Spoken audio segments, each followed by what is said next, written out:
Pues bien, Jacobs, basándose en la Reexoxiología de Luhmann, afirma que toda norma jurídica tiene una necesidad de vigencia segura, la cual debe ser asegurada a través de la pena. Si no se cumple una expectativa, se da una defraudación o frustración. Las defraudaciones pueden recaer sobre expectativas normativas o expectativas cognitivas. Los quebrantamientos o digamos las frustraciones que tienen que ver con normas penales se llaman frustraciones de expectativas normativas. Bien, frente a estas frustraciones, dice Jacobs, siguiendo a Luhmann, supuestamente, dice Jacobs, se deben tomar medidas para evitar la inseguridad que conllevaría el no mantenimiento de la vigencia de la norma. Es por esto que Jacobs, en su preocupación por disminuir esta inseguridad, le asigna un nuevo significado a la pena. Cito a Jacobs: la misión de la pena es el mantenimiento de la norma como modelo de orientación para los contactos sociales. Contenido de la pena es una réplica que tiene lugar a costa del infractor frente al cuestionamiento de la norma. Prácticamente lo que dice Jacobs es que frente al acto delictivo, sin importar cuál sea su naturaleza, sus causas, sus factores, hay que hacer que se restablezca el orden, el mantenimiento. Yo estoy haciendo enfático, quiero ser enfático en la palabra hay que, es decir, aquí estamos en el nivel normativo del deber ser. Yo quiero recordar que la sociología de Luhmann, no digo toda la sociología, pero en particular la de Luhmann, se dirige a describir la realidad y por tanto no entra en el mundo normativo como si lo entra, por ejemplo, algunos planteamientos de Habermas, por ejemplo. Bien.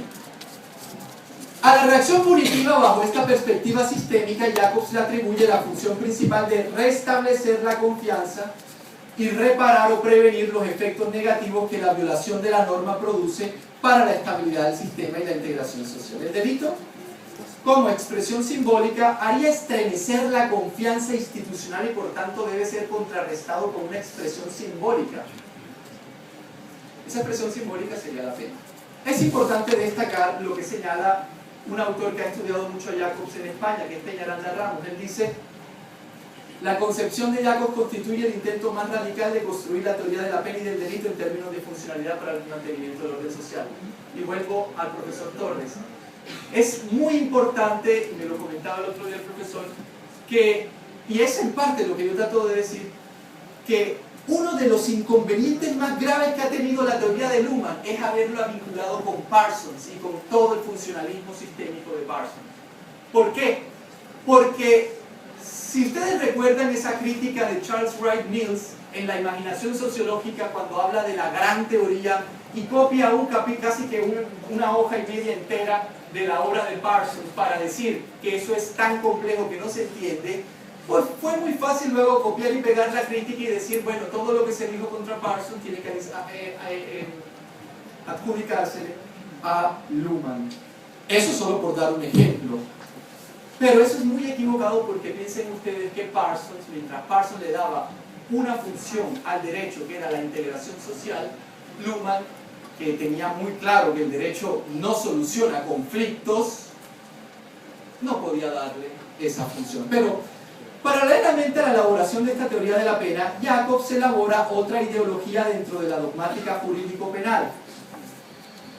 En las jornadas de los penalistas alemanes celebradas en mayo de 1985 en la ciudad de Frankfurt am Main y en su ponencia al Congreso celebrado en Berlín en octubre de 1999 sobre la ciencia del derecho penal ante el cambio de milenio, Jacobs califica su teoría como Feindstrafrecht, derecho penal del enemigo. Basta con advertir que en dicha ideología los enemigos no son personas, dice Jacobs en alemán. Feinde sind aktuell Unpersonen. Y la instrumentalización de Luhmann vuelve a aparecer. Ya no debe ser asegurada la expectativa normativa, ahora debe ser asegurada la expectativa cognitiva. Es decir, al terrorista, al violador de niños o a todo aquel que radicalmente se oponga a la civilización occidental, debemos eliminarlo sin garantías jurídicas, ya que al no considerarlo como persona, podemos sacrificarlo en aras del mantenimiento de las expectativas cognitivas. semejante ideología, por favor, no tiene ningún vínculo con la teoría de sistemas o con la teoría de la sociedad de Niklas Luhmann.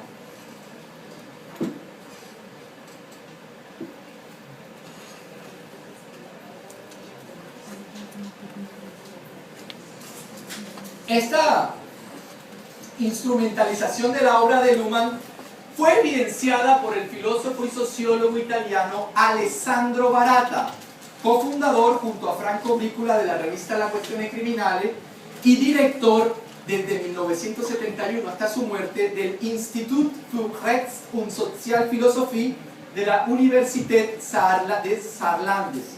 En sus últimos años de vida, Baratta se mantiene vinculado a las universidades italianas como profesor ordinario de la Cátedra de Filosofía del Diritto en la Universidad de Lecce, donde desarrolló varios proyectos en los años 90 junto a Raffaele De Giorgi, director del Centro di Studi sul Rischio de la misma universidad y continuador en la cultura italiana de la teoría de sistemas de Niklas Luhmann.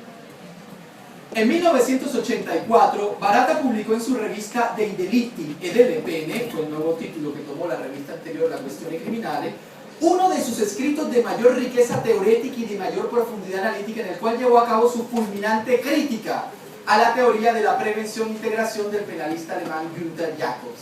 He dicho fulminante crítica porque en una entrevista concedida al colombiano Alejandro Aponte en mayo de 1995, el mismo Jacobs reconoció que la crítica que le formuló Baratta en el 84 había sido hasta ese momento la más importante.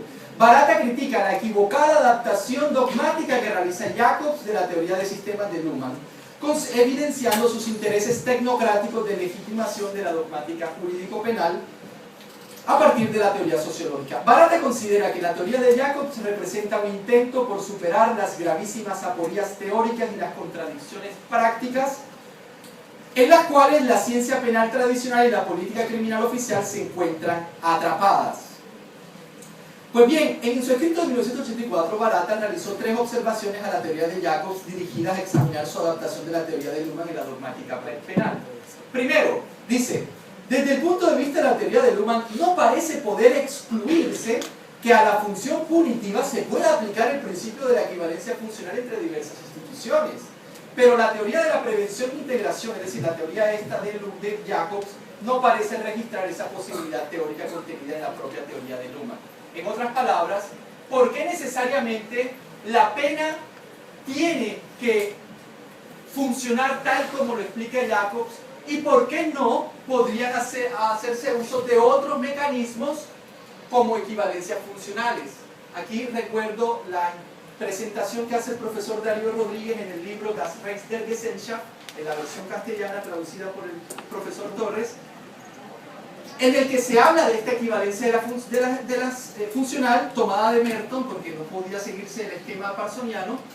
Pero sin embargo he tenido inconvenientes, yo también, porque me han dicho por ahí, cuidado, porque con el acoplamiento estructural de los años de más adelante abandona esto. Yo y Baratta creemos que en la teoría de Luhmann puede haber una gran posibilidad para ver el sistema penal desde otra óptica. Después de todo, una segunda observación.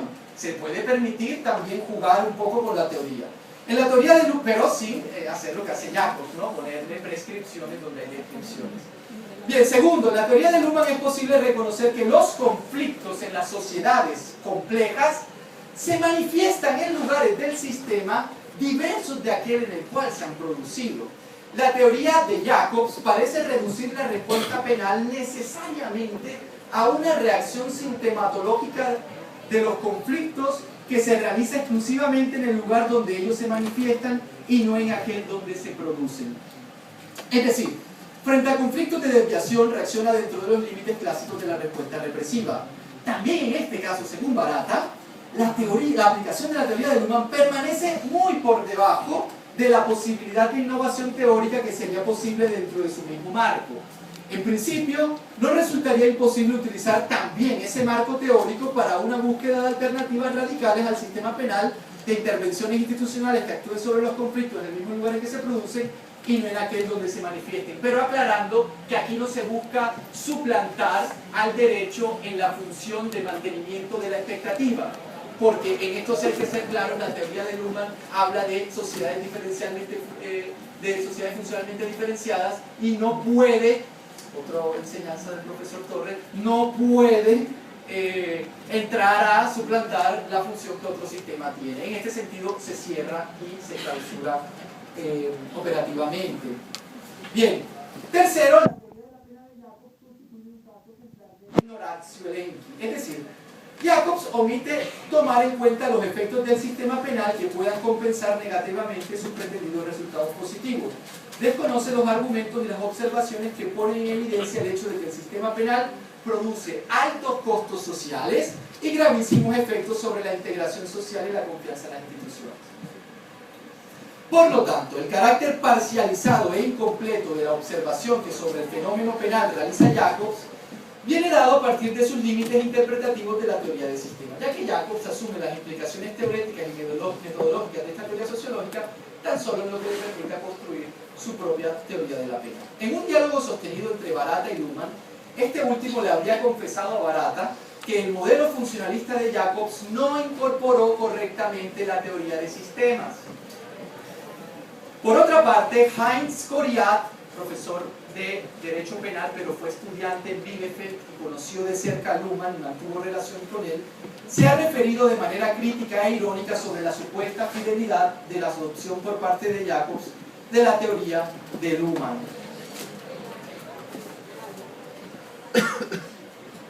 Bien, ¿cuál es la función de la pena según Luhmann? Es el aseguramiento de las expectativas. En este sentido, tanto la pena como el derecho penal constituyen un logro evolutivo para los sistemas sociales. Sin embargo, y a diferencia de las pretensiones de Jacobs, Luhmann no lleva a cabo una justificación del derecho penal y de la pena. Además, según Luhmann, en los sistemas políticos de las sociedades complejas, los mecanismos de legitimación del poder y del derecho realizan sus efectos más con la producción de equivalentes funcionales que con la producción de consenso. Pero, a pesar de este posible punto de conexión entre Barata y Luhmann, en torno a las equivalencias funcionales es necesario hacer claridad sobre un punto. Barata luego, en este escrito, termina dirigiendo una crítica a Luhmann. Dice, a pesar de esta aclaración y de decir que Jacobs ha instrumentalizado la obra de Luhmann, debo decir que, bueno, Barata era marxista de formación, entonces dice, yo sí no estoy de acuerdo con la teoría de Luhmann porque la teoría de Luhmann refleja demasiado bien la realidad. Y aquí, basándose en la tesis onceava de Marx sobre Feuerbach, estamos ya en lo de siempre, ¿no? En la Universidad de Berlín está en grande escrito, los filósofos se han encargado de interpretar el mundo, pero de lo que se trataba era de cambiarlo. Son posiciones diferentes. Habermas piensa lo mismo, no podemos reflejar, no estamos aquí para decir como la... Pero, sin importar quién tenga la razón, lo que quiero es hacer justicia, en el sentido que la teoría de Luhmann, incluso si se le quisiera acusar de tecnocrática porque simplemente describe la realidad, yo sí tengo que decir que a estas alturas y con la semejante crisis en la que se encuentra la teoría social, la teoría de la sociedad, la teoría de Luhmann no tiene por qué entrar a dar prescripciones normativas. Es una opinión personal.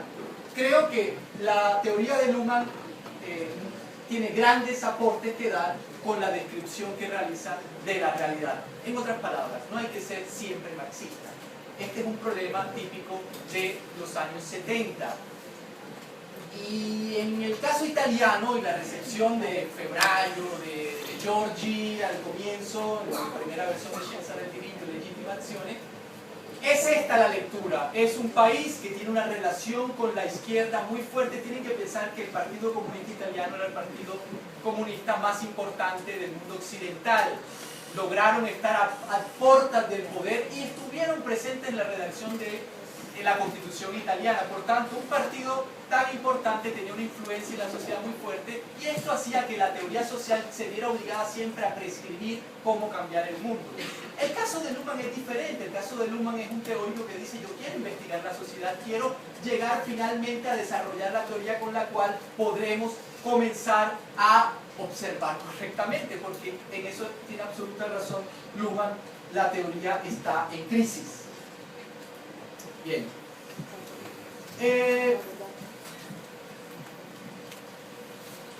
Sobre esta crítica de barata Luhmann, Raffaele de Giorgi explica que mientras la epistemología de Luhmann describe la despiadada lógica de la barbarie propia del universo de la exclusión moderno, la epistemología de barata, en cambio, escribe el libro del gran dolor y de la inmortal esperanza.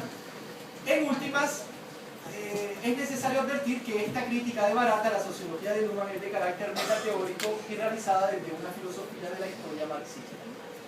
Bien, hasta aquí hemos visto una serie de inconvenientes en la recensión de la sociología del derecho de Luhmann.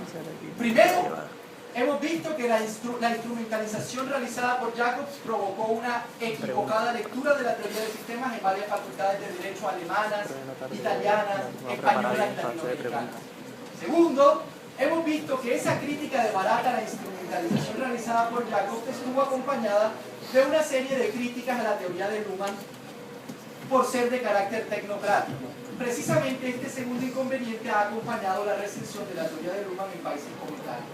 Bien, para ir ya finalizando, yo quisiera proponer una superación de lo que hemos llamado inconvenientes en la recensión de la sociología del derecho de Luhmann, señalando que la teoría de Luhmann posee innumerables pasajes en los que se logran desarrollar observaciones externas a la dogmática jurídica que poseen un potencial crítico que no se debe subestimar. Por ejemplo, el carácter crítico de su análisis del derecho dentro de la inmunología social desarrollado en sus sociales sistemas. En este libro afirma Luhmann: el sistema de hecho sirve al sistema social como sistema de inmunidad. El derecho no sirve para evitar conflictos, incluso provoca un incremento considerable de las probabilidades de conflicto. El derecho solo trata de evitar la aparición violenta de un conflicto y de poner a disposición la forma de comunicación adecuada para cada conflicto. La función del derecho se refiere a su función temporal de la comunicación. A través del derecho no se garantiza la integración de los individuos ni el control social de sus comportamientos, tal como pensaba Parsons.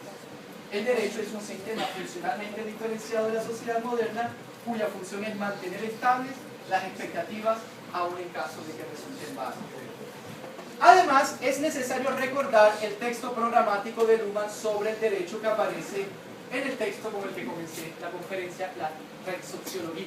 Y aquí debo decir que estoy muy contento porque hace 2 días encontré un texto en el que los profesores Torres y Darío Rodríguez cierran un texto sobre el derecho, también citando este texto programático. Por lo tanto dije, bueno, yo también voy a atreverme porque me siento en confianza. Entonces, dice este texto, y creo que esta es una gran enseñanza, dice: una teoría sociológica del derecho no es una teoría del derecho que pudiera ser aceptada y asumida por la dogmática jurídica. La sociología, que puede reflexionar la totalidad de la sociedad, debe conservar una cierta distancia frente al mundo específico del derecho. Esta pretensión de la sociología del derecho de realizar una observación externa y no una autoobservación, posee un potencial crítico que debe ser ulteriormente explorado en los actuales estudios críticos del derecho. En la actualidad, la sociología del derecho puede valerse de teorías como la de Luhmann para intentar jugar un rol decisivo en el estudio crítico del derecho. La distinción entre perspectiva sociológica y perspectiva jurídica, según Luhmann, no debe nunca perderse de vista, no debe suavizarse ni debilitarse. Esta exigencia de la teoría de los sistemas autopoyéticos coincide con el interés de la sociología jurídica por observar el derecho de la sociedad moderna sin necesidad de ser encasillada como ciencia auxiliar de la dogmática jurídica. He aquí un aporte de la teoría de Luhmann en la comprensión de la sociedad moderna. Muchas gracias.